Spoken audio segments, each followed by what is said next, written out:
So the Brant sent me this 50-foot dog tie out, and it's actually a really neat tie out. So let's take a closer look at it, and I'll show you some of the details on it.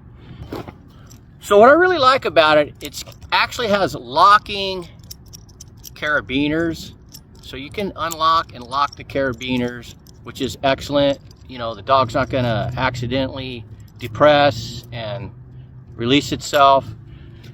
And this is critical right here. It actually has a spring-loaded, just enough pressure that it's not going to be easy for the dog to gauge it, but enough to relieve the shock.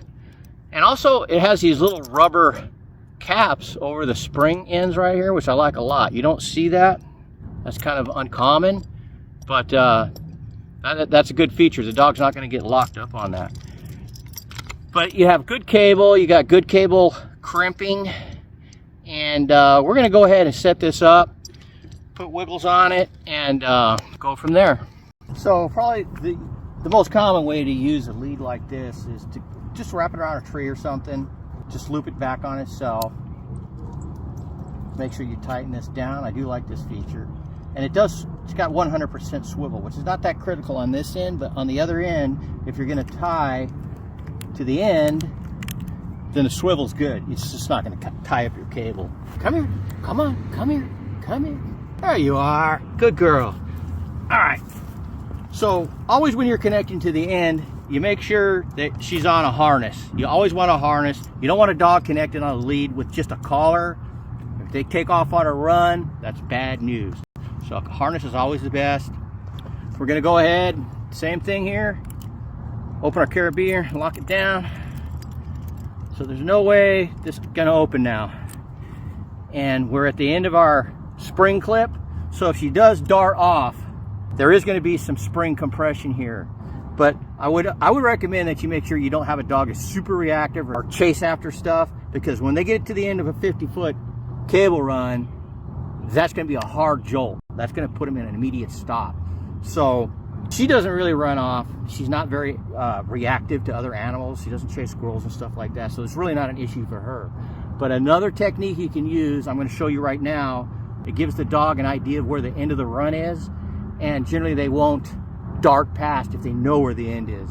If they're just taking off on a long run like this, and they can just run in any direction, they can really just run off. So if you have an anchor point, 2 separate anchor points, like one tree, another tree, a car, anything like that, it kind of lets the dog know where the end of the run is. And generally, you don't have to worry about them hitting the end of the leash. So I'm going to go ahead and show you how I would set this up for a dog that's a little bit more reactive than she is.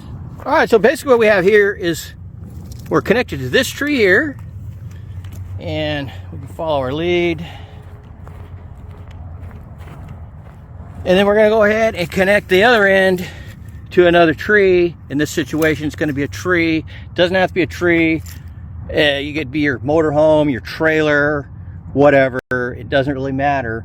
But what this does, in effect, is give her a dog run that it's not going to just dead end on her. And all I've done is, this is an elastic, kind of like a bungee leash. I think they use these for walking 2 dogs and whatnot. But I've just run this through the cable so it will slide along the cable freely. And this has also some shock resistance. And it's connected to a harness. So it's really everything she needs to be able to walk around the campground within a certain radius.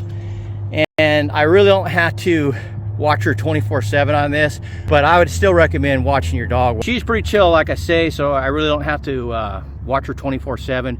If you do have a really reactive dog that just chases squirrels and people and everything, you really should watch them when they're on a dog hunt like this. But there you go, like 2 anchor points, and you do have a carabiner on each end to anchor to, which makes it nice.